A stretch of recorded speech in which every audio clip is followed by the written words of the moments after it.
मित्रांनो, आजची रेसिपी आहे मसाले भात. तर बघूया रेसिपी. तांदूळ घेतला आहे, तो स्वच्छ धुवून यामध्ये 20 मिनटं पाणी भिजवत ठेवायचं आहे. दुसरीकडे आपण इथं वेगळ्या प्रकारच्या भाज्या घेतल्यात. कोबी, मटार, फ्लॉवर, बटाटा पण तुम्ही ॲड करू शकता. मिक्सरच्या भांड्यामध्ये आलं आणि लसूण हे घालून ह्याची पेस्ट करून घ्यायची आहे. एका पॅनमध्ये तेल घालून घ्यायचं आहे. तेल गरम झाल्यानंतर यामध्ये मोहरी, जिरे, तीळ, हिंग अशी छान खमंग फोडणी द्यायची आहे. आता यामध्ये घालूया कढीपत्ता. कढीपत्ता तडतडला की यामध्ये घालूया मिरच्या. यामध्ये घालूया आपण जी आलं आणि लसूण याची पेस्ट केली होती मिक्सरमधून बारीक केलेली, ती पेस्ट आपण घालायची आहे.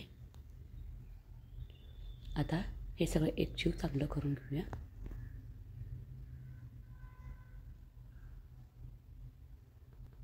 इथे आपण भाज्या घालायच्या आहेत. आता या भाज्यांमध्ये मी फ्लॉवर, शिमला मिर्च, गाजर, फ्रेंच बीन्स, कोबी घेतलेला आहे. आता सगळ्या भाज्या आपण 2 ते 3 मिनटं भाजून घेऊया आणि याला 1-2 मिनटं वाफ द्यायची आहे.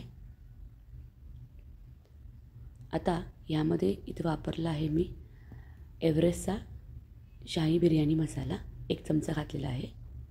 आता 1 चमचा घालायचा आहे, नंतर 1 चमचा घालायचा आहे आपण. आता 1 चमचा घालून याला छान असं एकजीव करून घेऊया.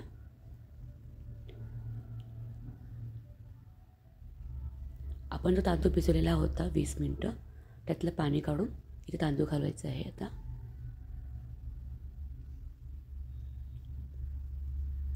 आणि हे तांदूळ 3 ते 4 मिनटं भाजून घ्यायचं आहे.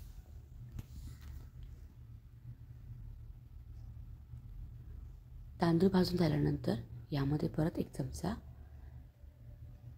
बिर्याणी मसाला घालायचा आहे. तुम्ही कुठलाही मसाला त्यामध्ये ॲड करू शकता.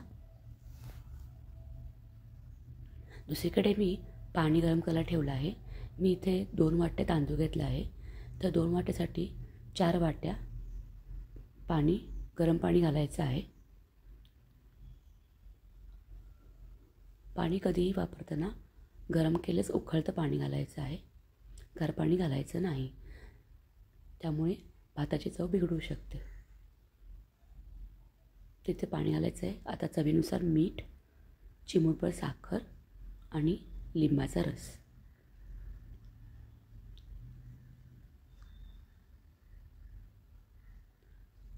आता याच्यावर झाकण ठेवून याला 8 ते 10 मिनटं ठेवायचं आहे.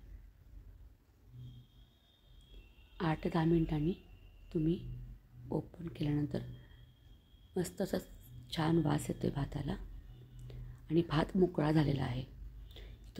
इथं मी सोना मसूरी तांदूळ वापरलेला आहे, ज्यामुळे भात मोकळा झाला आहे. तुम्हाला कुठलाही तांदूळ वापरू शकता तुम्ही.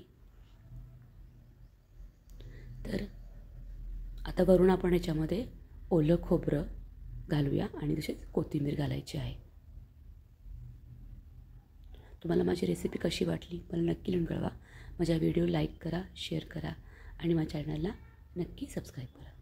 थँक्यू.